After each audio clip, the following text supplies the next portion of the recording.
naman dahil nga may mga iilan na nag-message sa akin sa TikTok at saka sa Facebook, nagtatanong kung ano yung kulay ng aking hair. So guys, first time ko na magpaganito ng buhok. Matagal ko na siyang pangarap. Sa totoo lang, nasa Pilipinas pa ako.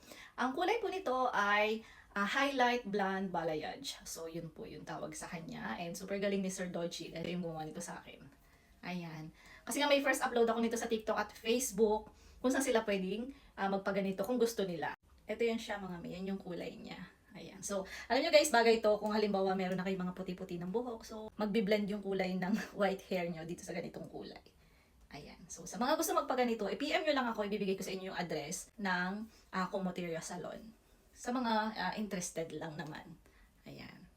At syempre, magbibigay din ako ng update kung ano yung gagawin kong pag-aalaga sa hair ko. Kasi nga, kailangan talaga niya alagaan kasi masyadong matapang yung gamot na nilagay dito. Kasi po ito ay bleach. Kailangan natin siyang alagaan para hindi siya sobrang mag-dry. Though yan, makikita nyo diba? So, kailangan siya ng treatment. Nakabili na ako ngayon ng mga gagamitin ko sa hair ko para maalagaan siya at hindi ganon mabilis mawala yung kulay ng highlight. Hindi siya mabilis na kulay kalawang. So, yan. Magbibigay din ako ng update sa inyo. At ngayon ko lang nalaman na high maintenance pala yung ganitong kulay ng buhok ko. Joke lang.